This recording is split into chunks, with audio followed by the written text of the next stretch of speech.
Assalamu alaikum warahmatullahi wabarakatuh, dear colleagues and friends.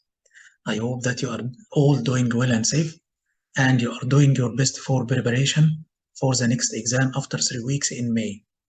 As I'm always saying, part 3 is the easiest part of the RSOG exams, but provided that you do your best, that you study in the proper way, definitely all of you did the hard part in the first and the second, and now for the easiest part, it is only a way of showing yourself, of showing your way of communication with the patient and communication with your colleagues. So today we are going to discuss one of the tasks from the post-operative care module. It is a common and repeated task from the recalls for debriefing of a patient with a post-operative pulmonary embolism, case of suspected post-operative pulmonary embolism. So this case appeared before the simulated patient task to assess 4 domains: the patient safety, the information gathering, the clinical knowledge, and the communication with patients and families.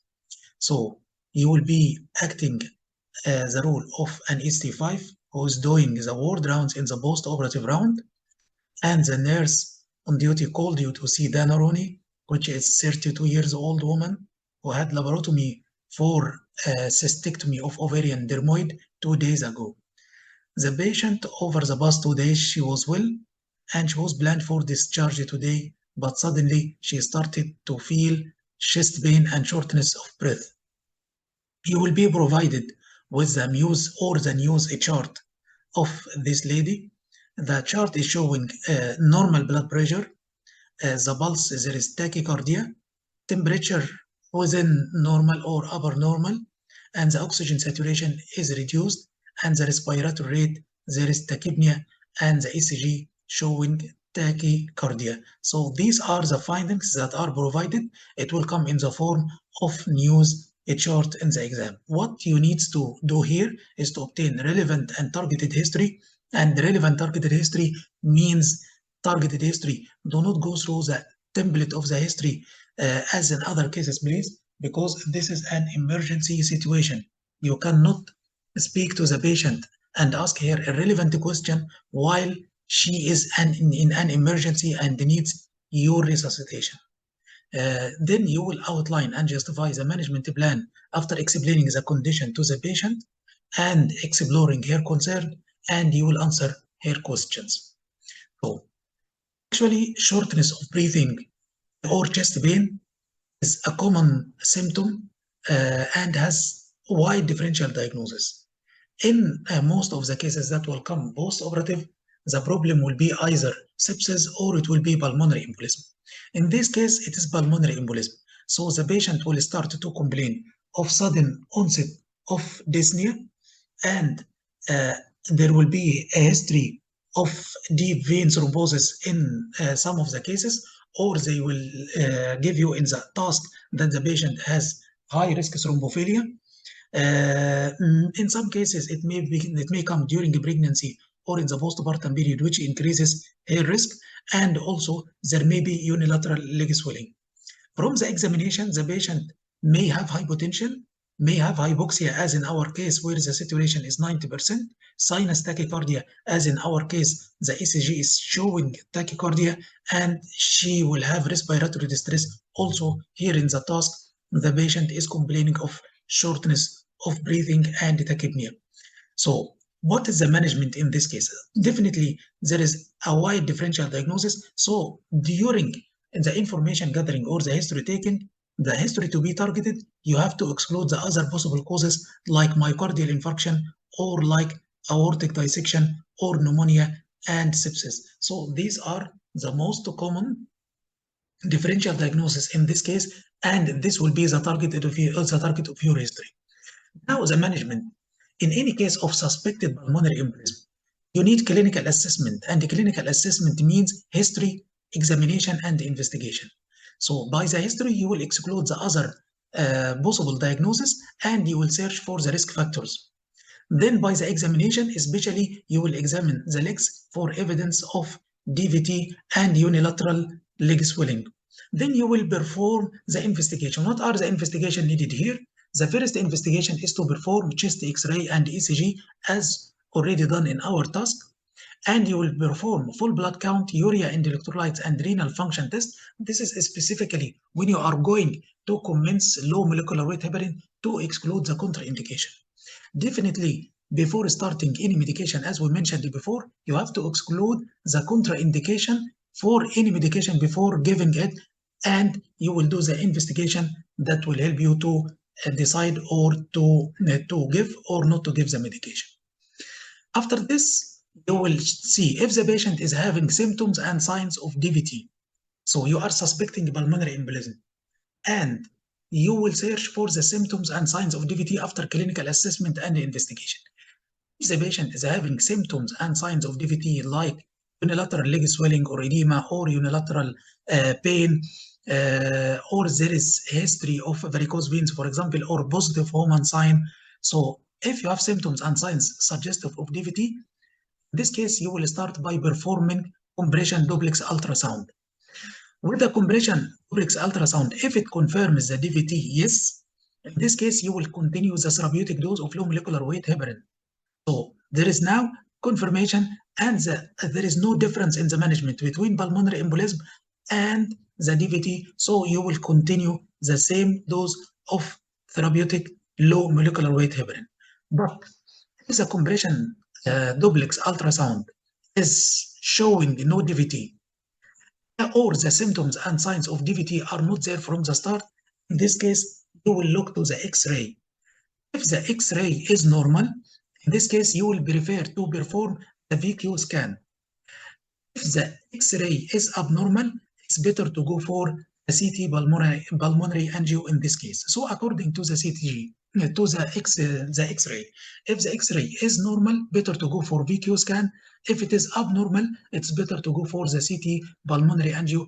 Definitely, after explaining this to the patient and considering her wishes, as we mentioned so many times, if you are going to perform any procedure, any intervention on the patient, you have to consider her wishes and take her consent. So, if either the VQ scan or the CT pulmonary angio confirm that the patient has pulmonary embolism, or does not confirm. So, if there is no confirmation, in this case, you will have two options. If your clinical suspicion of pulmonary embolism is low, in this case, you will discontinue the low molecular weight heparin and consider searching for other differential diagnosis. But if your clinical suspicion is still high, you are still suspecting that there is a possibility of pulmonary embolism, in this case, you will consider alternative or repeat testing and to call the specialist and continue the low molecular weight heparin. So if your clinical suspicion is high, you will continue the low molecular weight heparin and consider alternative or repeat testing. But if the PE, pulmonary embolism, is not confirmed by the VQ scan or the CT pulmonary angio, the CT and the PE is confirmed, in this case, you will continue the therapeutic low molecular weight heparin. So start by clinical assessment and investigation, then search for the symptoms and signs of DVT. If you have symptoms and signs of DVT and the compression duplex confirms that the patient has DVT, you will continue on therapeutic dose of low molecular weight heparin, and this is the end. But if the patient has no symptoms and signs of DVT, or the compression duplex ultrasound does not show evidence of DVT, you will go for advanced scanning. The advanced scanning will depend on the X-ray result. If the X-ray is normal, you will go for VQ scan. If the X-ray is abnormal, you will perform CT pulmonary angio. If the PE is confirmed, you will continue the therapeutic dose of low molecular weight heparin. If it's not confirmed, it depends on your level of clinical suspicion. If it is low, you will discontinue the low molecular weight heparin and consider alternative diagnosis. If you have high suspicion of pulmonary embolism, you will consider repeating the test or alternative test, and you will continue on low molecular weight heparin till you reach a proper diagnosis. This task, you have 4 domains, as we mentioned. So in the communication with patient and families, you have to be empathetic and reassuring, especially in this emergency situation. You have to give a clear explanation to the patient about the problem and the management steps. Your language has to be in a simple way that the patient understands, that the lay person will understand. Avoid jargons, please. One of the points of communication is the multidisciplinary team. The multidisciplinary team, including liaison with the consultant, The anesthetist has to be included in all multidisciplinary teams, definitely the hematologist, the pulmonologist, and the intensivist. A common mistake to offer the patient information leaflet to the patient in emergency situation. The patient is in extreme emergency, the patient is in pulmonary embolism, she's dying for some oxygen or for treatment like low molecular weight heparin, and the candidate will offer the patient information leaflet in this situation. So this is a mistake. You have to avoid offering the patient information leaflet in emergency situation. In the information gathering, what's needed here? You need to obtain relevant information regarding the possible causes of chest pain. So what is the idea of targeted history? You need to rule out all other possible diagnoses, and you have to search for the risk factors. The risk factors, you will ask about her body mass index, if she's using combined oral contraceptives, the family history, and you need to ask her about her recovery. Her recovery, because if she was ambulated, if she was hydrated, if she received VTE thromboprophylaxis after the surgery, and in any case post-operative, you should have an access to the operation notes. So these are the points which are needed in the information gathering here. In the patient safety, if the patient is in an emergency situation, you need to start the resuscitation. In this case, you need to start with offering the patient oxygen by mask. You will give her painkiller, and you will insert wide bore cannulas and start fluid resuscitation, especially if she's hypotensive. Definitely, in this case, you need to start an urgent treatment of low molecular weight heparin if you are suspecting that the patient is having pulmonary embolism. So you will start urgent treatment with low molecular weight heparin till you complete your investigation, either to confirm or to exclude the diagnosis, as we mentioned before in the previous flow chart. In any task, allergies, as we mentioned before, you have to exclude allergy, especially to exclude the possible contraindication of low molecular weight heparin or any medications that you are giving to the patient. This is a risk management task.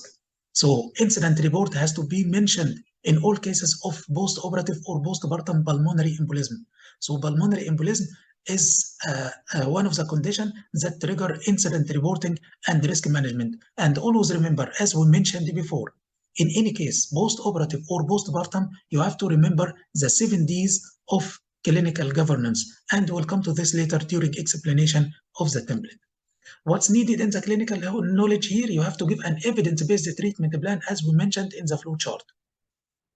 You have to mention what are the needed investigation. We need blood tests, as we mentioned before.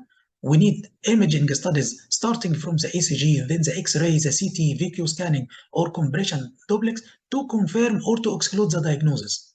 This is a failure point here if you didn't mention the investigation. Also, you have to advise regarding the long-term follow-up after finishing the acute management. What is the long term? This patient has to continue on anticoagulant for 3 to 6 months. And then what are the red flag signs on discharge, and what's her discharge plan and follow-up plan with whom? Then you will give her a comment about her future pregnancy and the suitable contraception in her case. And in such complicated cases, you will refer her to a contraception clinic to choose a proper way of contraception. So these are the points that needs to be mentioned here in each of the domains. So now let's listen to one of the best performance in this task from one of our candidates. Let's see how she's going to conduct the task. Then we will explain the steps of the template in such case, step by step, till we reach the evaluation again. Then we will give her an evaluation according to her performance. Dr. Iham, please. Dr. Iham. Hello. Yes, Dr. Iham. Do you know the task? Did you read the task? Yes. Okay, so open your camera, please, and start the discussion and start the task.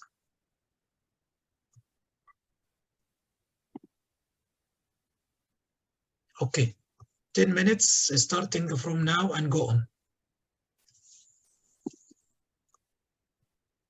Start. Hello, is that Dana Ronnie? Yes. I'm Dr. Reham. I'm one of the doctors in the wards. today. Can I confirm your age, please? I'm 32 years old. Dana, the nurse told me that she has some concerns regarding some complaint that you have. Can you tell me how are you feeling now? I have severe chest pain. I have pain here. I feel I'm gonna die. Oh, I'm really sorry for what you're passing through that. And can I give you some painkillers after I check your allergy status? Yes, please. Yeah. Okay. And also I'll ask the nurse to give you some oxygen with the oxygen mask just to help you to breathe as well. I can see that you are just short of breath a bit. Okay. And Donna, can I ask you a couple of questions before we go through your management plan? And then I'll ask my consultant also, he will come in to see you. Is that okay? Yeah, sure.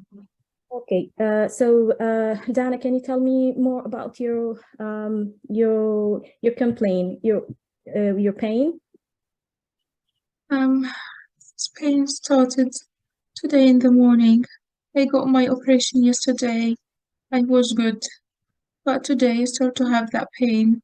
The nurse have given me some pain relief, but it didn't work. I feel the pain is increasing in severity, and now I feel that it's squeezing me from inside.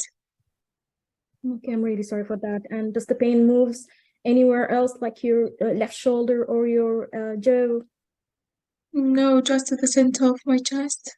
Okay, anything that relieves it apart from the painkillers? Any movement that relieves it or increases it? No, at all. No. Okay, and any cough with that? No. No cough and no sputum associated with any blood. No blood coming. All No. right. Okay. And any swelling in your legs? I feel some pain in my legs. I don't know if I have any swelling, but I feel pain. All right, we will check that in a minute when we do examination. And have you moved around since your operation? Because of the pain, I didn't move at all. And have you started taking any food or drinks? Have you started to drink enough fluids? A little bit yesterday. All right. And apart from that, I'll just take your permission. I will go through your operation notes just to know about and what went in there. Do you have any other health issues in the past, like any clots in the blood? No. Family history of clots as well? No. And were your periods regular and before the surgeries? I don't have regular periods, and I got that test that they taken it out. So, yeah. Were you using any form of contraceptions before that? Yes, I was taking the COCPs. Yeah. And have you stopped it before the surgery? No, nobody told me to stop it. Okay. And any allergies? No. No. And just regarding your social habits, do you smoke? No. And are you aware of your weight to height ratio? I think I'm 36. 36. Okay. All right. And do you have any support at home? Yeah, my partner's a supportive. Okay. Thank you for sharing this information. Okay. So I'll just do a quick examination with the presence of a chaperone nurse. She will be here in a minute, and we'll do some blood tests as well. But from the history and from your vital signs that were taken earlier, I'm afraid to tell you that you have, I'm suspecting that you're having what's called a pulmonary embolism. Have you heard of that before? No, that's serious. Well, I'm really sorry to tell you that it's a serious condition, because if it's not treated well, very quick, it might lead to serious complication that might affect your life as well. But let me assure you that we're here to support you. We're here to give you all the help that is possible. Do you want me to call any of your family members or your partner just to be with you here? Yes, please call my partner because I'm feeling I'm gonna die. No, you're not gonna die. We're here to support you, and just trust of us, and we will support you and help you. So the first thing we do is we need to shift you from here to what's called the intensive care unit. And this is just to give you more observation, to be in one-to-one care with a nurse in there. I'll involve my consultant, and a group of specialists of doctors will be with there to help you, like the anesthetist, the intensivist, and also what's called the hematologist, the blood doctor as well. And since we are suspecting this pulmonary embolism, which is actually a clot that can form in the lungs and affect the blood supply going to the lungs, that's why it causes this shortness of breath and the chest pain that you're having. So, am I clear so far, my dear? Yes. So we'll start by putting some, after shifting you there, we'll put you some line in your arms, we'll start you in some fluids, and we will start with liaison with the blood doctor to give you blood thinning agents. Those agents, if there's no contraindications, definitely for you, just to help you with the clot in your lung. You will be in the intensive care unit there till your condition is going to be stabilized. We'll put also a small tube in your bladder. It's called a catheter, just to help to manage the fluid that you are taking and you are secreting as well. And also, just can you move the timer a bit, doctor? And then meanwhile, we will do some blood tests, and also we will do some investigations to confirm that you're having this clot. And we'll take some bloods for you, full blood count, and also liver function test and kidney function test. We'll do some chest X-ray and ECG, that is the monitoring of your heart, and also some other images depending on the X-ray, like a CT scan or what's called a VQ scans. Do you have any questions, dear? Do you feel that something happens wrong in my surgery that affect me, and will that happen? Well, Dana, to be honest, this is a complication that can happen because of so many multiple risk factors, like your weight to height ratio is a bit of a higher side, and also because of it's a surgery, which is a surgery as well. But also from one of the histories that you mentioned, that you did not stop the contraceptions, and that has to be stopped before the surgery. So I don't know why that wasn't stopped, but we have to do what's called an incident report, just to know what went wrong, why didn't that stop, so that we can, that it can be happening again. Can I go for a complaint? Yes, of course, that's your right at any time, and there is a separate system in our hospital that's called the Pulse, that you can do your complaint in there, and a thorough investigation will be done, and this will help with the your complaint. Donna, after you get well and after you are out of the ICU, there are certain things that we have to discuss, that your blood thinner will continue for around 3 to 6 months, and this would be with liaison with the blood doctor, and it might be changed to an oral form of tablets as well. But for the next pregnancy, we highly recommend that you go for the contraception clinic to stop the to give you the suitable contraception in your form, because the hormonal ones are not the suitable one for you. And for any other pregnancy, if you're thinking to have any pregnancy in the future, then you will start the contraception, the blood thinner from early pregnancy up to 6 weeks after the delivery. And if you went home, if you had any bleeding, shortness of breath, any pain, and then we ask you to come back directly. I'll document everything in your file, and we will discuss that with the consultant as well. Do you have any questions, anything to add? No, I'm okay, thank you. All right, Donna. So I'll just arrange your movement to the into the ICU, and I will inform your partner, your consultant. My consultant will be here soon. All right. All right. Thank you, Donna.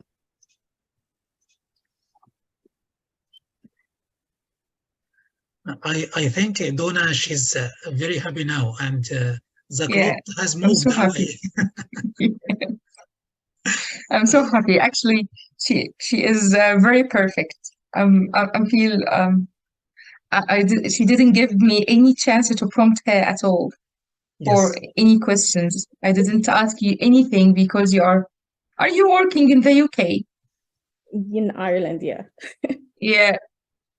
So you remember me with one of my Sudani friends. She finished her Irish training and then moved to the UK. Her name is Marwa. She is Sudani as well, and she passed her RCOG exam with 85% pass. So I think you will be the same. Hopefully, hopefully. Yeah. Thank you very much. Inshallah. This is actually Inshallah. one of the best performance in this task. Maybe Yeah. later I will put it as a model answer on the YouTube, Dr. Ham, after your permission, because actually this is the best performance in this task. I have no comments at all. I have no comments. So this task is a lay examiner task. From the smile of Yasmin at the end of the task, I will give you the full mark from the lay examiner point of view, just from her smile. Right, Yasmin? The point that she is easy and hard at the same time. You know how she managed not to be like fake. She showed empathy in her way of speaking, not so with too much talking, and she managed to control the whole thing in the 10 minutes or Yes. less than 10 minutes, I think. She was composed, she was to the point, she was moving very smoothly and very organized from one point to the other. No way to waste your time. Actually, the most important thing that I'm happy today that you were not assigned for this task, so you were not prepared for this task specifically. Despite of that, you did it perfectly. Very well done, Dr. Ram. Very well done.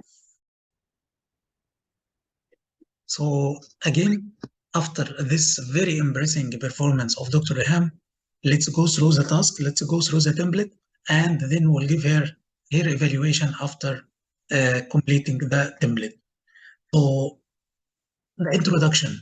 This is an emergency situation. How to make a rapport in this difficult situation? Please, even in emergency situation, do not forget to introduce yourself by name and role. The common mistake of the candidates, they will forget to introduce themselves and they forgot to confirm the patient name and age. This is very important to make a rapport here. The patient in emergency situation. So the patient will start making the drama. I have severe chest pain. I cannot breathe. Doctor, please do anything for me. So at this point, you will start the resuscitation measures. What she needs here? She needs painkillers. She needs oxygen to help with her desaturation, but you need to exclude the allergy before giving any medication as usual. Take a permission from the patient to continue. Show your empathy. Show how you are understanding the situation. Then set your agenda. Agenda again is mandatory. Whatever the situation, you have to remember your agenda. The good thing here from Dr. Reham that she didn't mention the patient information leaflet. Again, patient information leaflet in an emergency situation is not needed as in our usual agenda. So the history. The idea of the history here, again, as we mentioned before, is to search for the risk factors and to exclude the other differential diagnosis. So Dr. Ham, from the lay examiner point of view, she was using a mix of open and closed questions. She started by asking about the pain in your chest. Can you tell me more about the pain in your chest? The patient started to answer. Then she started to ask for the criteria of the pain to exclude other possible diagnoses like myocardial infarction by asking if the pain is radiating and the other criteria to exclude other possible differential diagnosis. Also, what makes it good and what makes it better, if there is any blood or urine cough, if there is any swelling in the legs to exclude the possibility of DVT, and if she had this pain before and she asked about her recovery, which is very important, her recovery, ambulation, if she started to move, and the hydration, all these are risk factors that increase the possibility of her having the condition. Then exclude other differential diagnoses like septicemia or pneumonia, and if she has any other medical conditions, and if she's on any medications. Discovering here that the patient is combined oral contraceptives is a failure point in the information gathering. If she couldn't pick the point that the patient is on combined oral contraceptive and she did not stop it before the operation, this will be considered as a failure in the information gathering. Family history of clots is very important, and another risk factor, the body mass index, which is here in this patient, is 36, which is another risk factor to increase her possibility of having VTE or pulmonary embolism after the surgery. So it has to be asked. Definitely, she asked about the operation notes and she had an access to the operation note. Smoking here will be relevant. When she offered her examination, the examination here, she needs examination in presence of chaperone after her consent, and this is if it is face-to-face examination, so she needs to examine the vital signs, the body mass index, and if there is any swelling in the legs in case of DVT. Abdominal examination has to search for any masses, tenderness, rigidity, or bowel sounds and the scar of the surgery. And now she has to explain the condition to the patient. The patient now is asking, what's wrong with me? What's going on? So I like her way of showing her empathy and sympathy with the patient. If there is a lay examiner in this task and this task is a lay examiner task, the lay examiner will be definitely happy and they will give her the full mark regarding the safety, regarding the communication, and regarding the information gathering here. So how to explain the diagnosis? She explains the diagnosis in a clear way.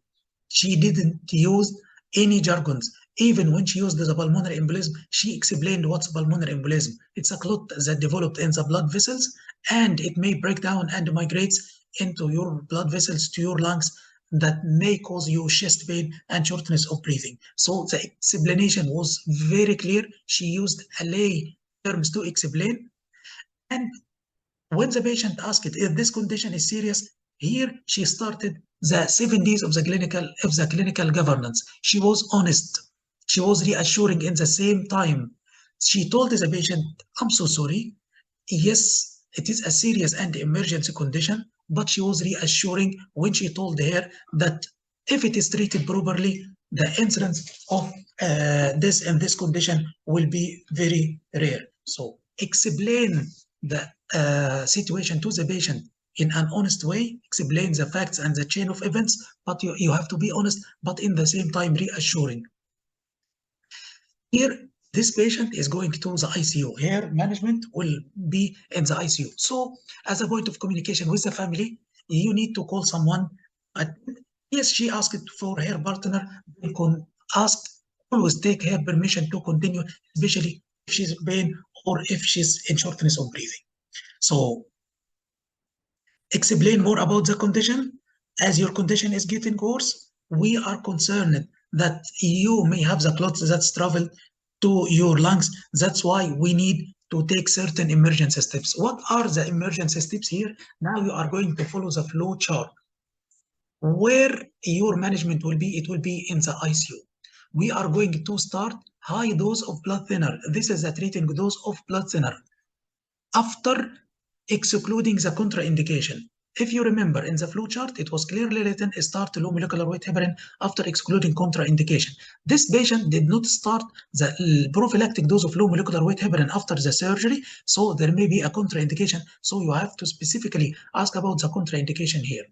The second point, her management in the ICU will be under a multidisciplinary team, and he will mention it includes the consultant, the intensivist, the anesthetist has to be mentioned in all the cases, and the blood doctor or the hematologist, which will be responsible about the dose and the duration of treatment. When the patient, if you didn't mention this point, the patient will ask how to confirm. So how to confirm? We need to do some more tests. We will start by some blood tests. This is one of the ways to exclude the contraindication for low molecular weight heparin. Then we will go for imaging. We'll start by X-ray and heart strip or the ECG. All mentioned by Dr. Ham, it was marvelous. So according to the result of the X-ray, if it is normal, as we mentioned before, we will go for a more advanced imaging or specialized X-ray called CT.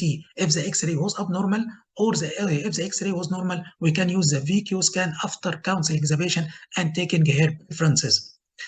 So If the patient has any problems in the legs, we will go for another scan, which is a blood scan to check for the blood vessels in the lungs to search for the clots. In this case, if there is clots, we'll continue the blood thinners according to the advice of the blood doctor.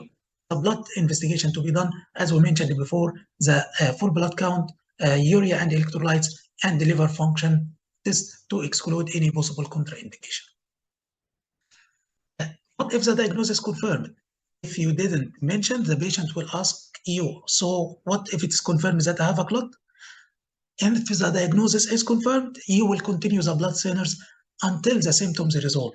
Then for another 3 to 6 months under the supervision of the blood doctor. So now you explained what's the immediate management, then you explain the follow-up. You started now to explain what's the follow-up. So she will continue the treatment for 3 to 6 months, maybe more, according to the advice of the hematologist. And we'll need to stop combined oral contraceptives because it may be one of the contributing factors that leads to formation of blood clots after the surgery, together with your restricted mobility. From the history, the patient told that she was not well ambulated, and later she will be transferred to the contraception clinic to choose another method of contraception that suits her case, because now the combined oral contraceptives will be contraindicated in this lady. The woman may ask you at some point, I cannot continue the injections for 3 to 6 months. You will explain to her that under the supervision and with the advice of the blood doctor, he may change the injection into an oral form of tablets. According to the future plan, long-term follow-up for any future pregnancy, she has to start the blood thinner during the course of her pregnancy and for 6 weeks after delivery. The good thing of Dr. Ham, she was stopping in between, asking the patient if she's understanding, asking the patient if she's having any questions. So she is working according to the agenda of the patient, not her own agenda. Now, the patient will start the drama again, but no one told me to stop the pills before the surgery. This is a mistake. I may die because of this. I will make a complaint. So again, she absorbed her anger and she apologized. This is the duty of Condor for the complication that happened. She promised that she will run a clear and honest investigation and incident reporting. As we mentioned, any venous thromboembolism is a trigger event for incident report. The incident report here will be for 2 things: why the blood thinner was not started earlier in her case, and why the combined oral contraceptives was not stopped before the surgery. We are going to run an investigation to see if there is any shortage in your care to avoid this happening again for you in the future, for you or for any other lady.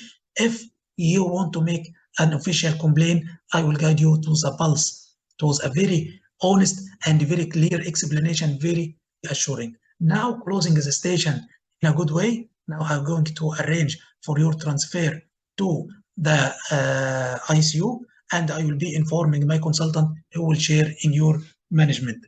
So I will see you again in the ICU with my consultant.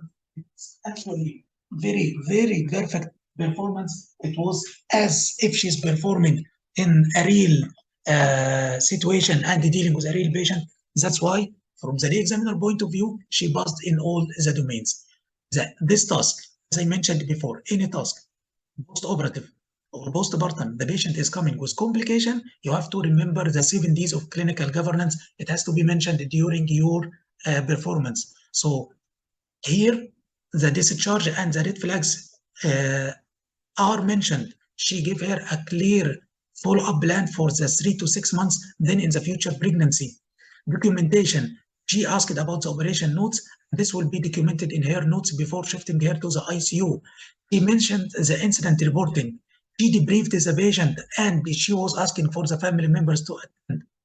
She was performing the duty of Condor. She explained what happened, the chain of events honestly.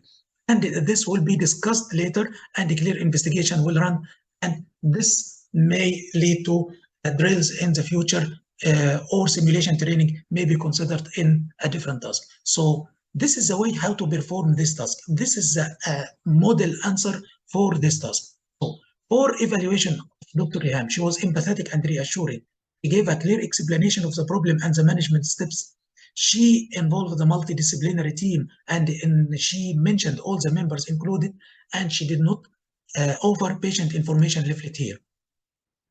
In the information gathering, her history was composed, was targeted, asking about the possible causes of chest pain, asking about the possible risk factors, and she wanted access to the operation note, and she discovered the point of combined oral contraceptives. She asked also about the family history and body mass index, which are important points and very relevant points here in this case. So in the patient safety, he started by resuscitation. He started by giving her oxygen, painkiller, and she continued resuscitation in the ICU by inserting IV lines and offered her low molecular weight heparin. If you forget to offer treatment dose or high dose of low molecular weight heparin, at this point, you may fail in the safety. Definitely allergies to exclude any contraindication for low molecular weight heparin. And as I mentioned, she was going through the risk management steps and the incident reporting during her performance. The applied clinical knowledge, the treatment plan was evidence-based. She mentioned all the blood tests and the imaging studies needed to confirm or to exclude the diagnosis. She advised the patient regarding the long-term follow-up in this case, and she gave her the discharge plan and what is the plan for her in the future pregnancy and the contraception clinic. So in this case, Dr. Reham, she had pass in all the domains. And because this is a recorded session, Dr. Yasmin, she told her, she knows about her friend who got more than 80%. I will give you a good news that Dr. Ham herself, she got 89% in her exam.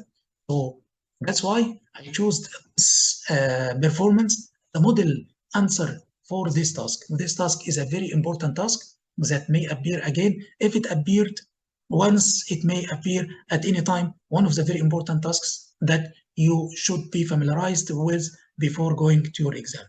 So thank you so much. I hope this was of benefit.